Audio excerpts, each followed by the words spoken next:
And we need to know, let's be good with our children. And as parents, let us make it easy for them to obey us and to be good to us. We as parents, sometimes we expect our children to listen to us, but we are unreasonable. You know, sometimes the issue of marriage, for example, comes about, and we are so unreasonable with our sons and daughters.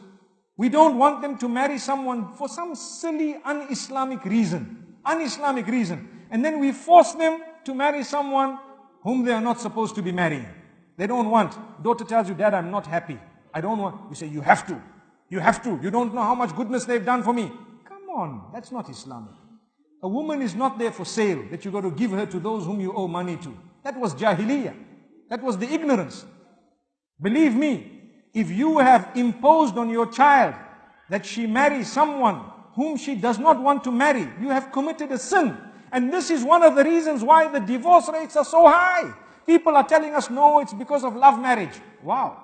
Yes, we do agree that sometimes people do not know how to get married, but you as a parent, why did you not guide them from a young age of 8 and 9 as to how to choose a spouse, so that the day they grew older, they could choose correctly? Now that they are old and they've made a choice and you stayed out of their lives, who is to blame that they've made a choice and they are fighting you for it? It's you to blame. You were too far away from them. You might have been trying to earn the millions and the billions, not realizing that 1 billion alone is enough for having spent time with your own children.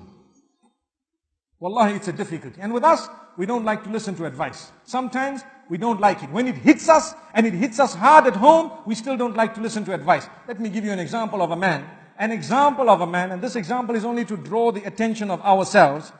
They say this man had his motorbike and he went out one day to sell the motorbike. So he passed his neighbor. Neighbor was an old man sitting outside. You know, old people, they like to sit outside in the sun and watch what's going on and so on. He says, oh my son, where are you going? He says, I'm going to the market to sell my motorbike, and I'm going to get so much money and I'm going to open a business. He said, son, say inshallah. Son says, for what? I'm going. Oh, did you hear that? What was his statement? He said, son, say inshallah. What's the meaning of inshallah? If Allah wills.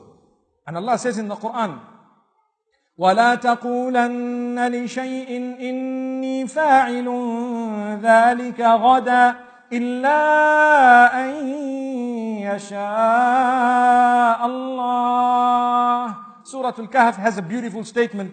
Do not say that you are going to do something tomorrow or in the future, whether it is near future or afterwards, without saying that if Allah wills, without hanging it to the will of Allah subhanahu wa ta'ala. So the old man says, say inshallah. He says, for what? I'm going.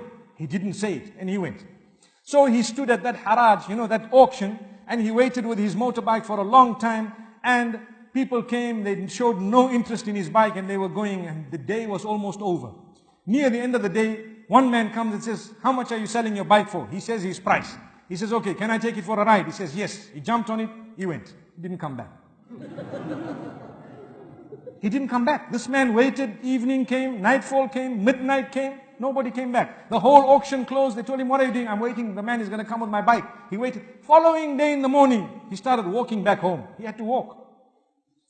No money, no bike. Now when he walks back home, old man is sitting outside there, and he says, my son, you got your money? You know what he said? Inshallah, I took my motorbike. Inshallah, I waited at the haraj. Inshallah, a man came. Inshallah, he took my bike. Inshallah, I gave him a price. Inshallah, he rode it. Inshallah, he did not come back. Inshallah, I'm walking here. Inshallah, I passed. He said, hey, what's wrong? What's wrong? He says, I regret. Inshallah is the word I should have said. He said, son, too late. When we told you to say it once, you didn't. Now you can say it 1,000,000 times, it's not going to help you. How? May Allah subhanahu wa ta'ala grant us goodness. May Allah open our doors. So we sometimes are just like that word, or like that person who didn't utter the word. When we are told something, we don't like to listen. When it comes back to haunt us, we say, oh no, this should have happened, and now we have a big mouth. May Allah subhanahu wa ta'ala bless us all. Really, it was a good few